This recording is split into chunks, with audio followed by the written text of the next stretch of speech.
Hey guys, so a couple of weeks ago I shared a video of, it was supposed to be a 2-page layout of my dogs, and I ended up hating it, the second page anyway.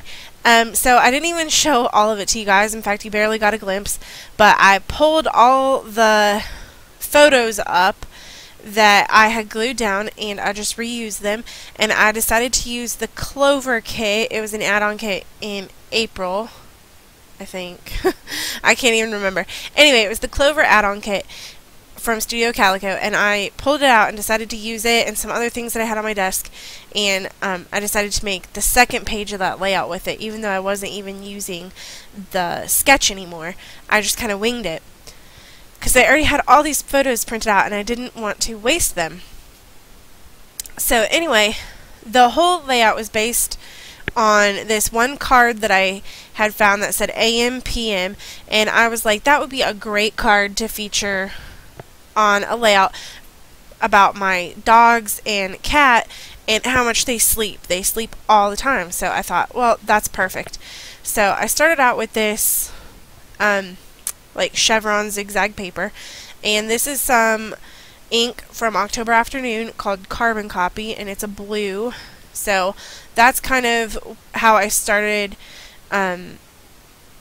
picking colors. Is I decided that lime greenish color and the navy blue would look really good.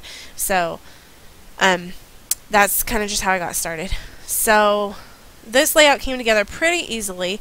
I did some different things on it and it was kind of random, but in the end I really like the way this turned out. So that camera stamp is from Amy Tangerine. It's from the +1 stamp set, and that ink was Navy by Heidi Swap, and I loved the way it stamped. It came out so perfect, and the color was great. So anyway, then I have some of those flag clips from Studio Calico. I really love those. I have them in, I think, 3 or 4 different colors, and they're just amazing. I just think they add an extra little touch, and they fit in with my color scheme, so that worked out even better. So there. That photo, since it was an Instagram photo, my dog was laying at such a weird angle, I honestly didn't know what way it was supposed to go. I know that sounds silly, but it wasn't like a portrait or a landscape since it was Instagram size. But anyway, so I dug through a lot of my stash for this one, because since I was working with a color theme, it just, you know, I had to pick things out of my stash.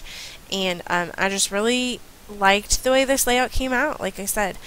So I did use a little bit of that blue washi tape, and it has arrows on it, and it's navy colored, and it's from Freckled Fawn. And I just used that to adhere one of my photos. I put a little bit of glue on the back of that one too. And this is kind of my scrap box that I'm shuffling through. Because a lot of times in your scrap box you just don't know what you have. Same with the 6x6 paper pads that I'm flipping through. Like, you just don't know what colors might be in there that you haven't thought of before, so I was just flipping through a bunch of different things, trying to find things in that green or navy color. And I did come up with some scraps that I liked, and this Lucky Charm paper pad actually had a lot of navy in it, and the +1 didn't have any, and neither did that other Amy Tangerine that was from her past collection. But I did pull out that blue from the Lucky Charm collection, and there you can see I'm just matting a photo on there, and I'll cut it out with my paper trimmer, and then I'll have scraps of that left over for another project. But I really like the way that came, and it just had that little bit of navy behind it, and I'm just trying to really make that my focus, is getting the colors to where I want them to be. Just like that clip, it just seems like such a small thing, but it really brings the navy into that picture, into that piece.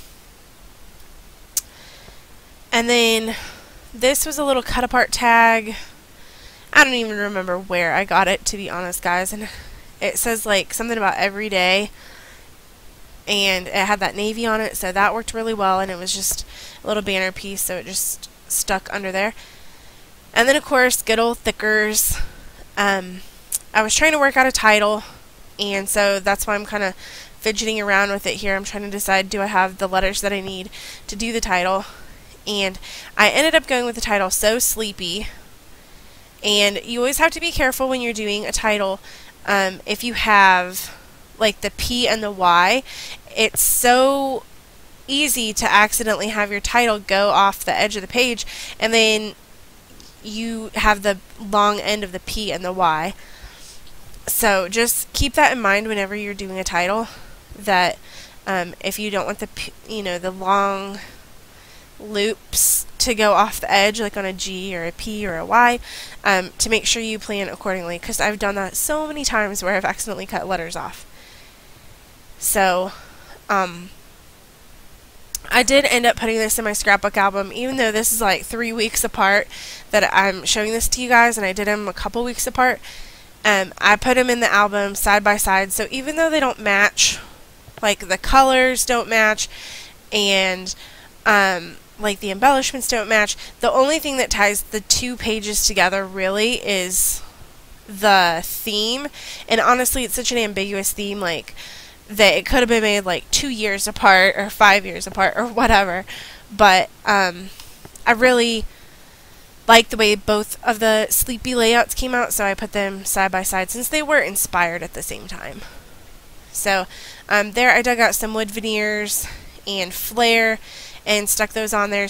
I also happen to have those letters up top that says Dream and Away, and so I just decided to put both of those on there, Dream Away, Sleepy, whatever. So that happened to work out really, really well, because the odds of having both of those was pretty slim.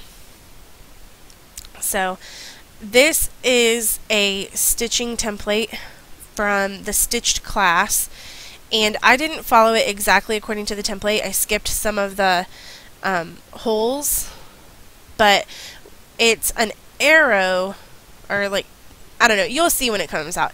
It's a bunch of arrows and triangles, I guess you would call them, and I just did it on some of the white, and then I pulled out some of that navy thread that came in the Stitched class, and I'm just going to sew through that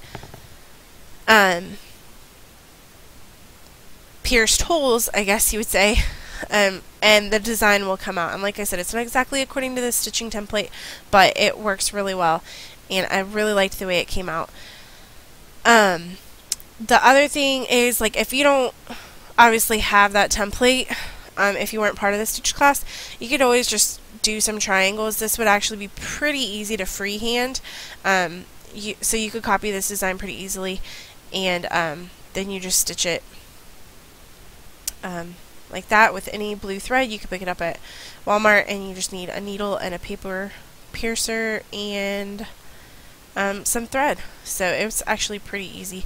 So I'm just going to show you guys a little bit here of how I stitched through it, and then I'll also include a photo at the end of the video so you can see how the whole layout came together, because I really enjoyed doing this whole video and doing this whole layout, and I think it came out really well, especially for me not liking that green color very much, but the navy kind of brought me back around.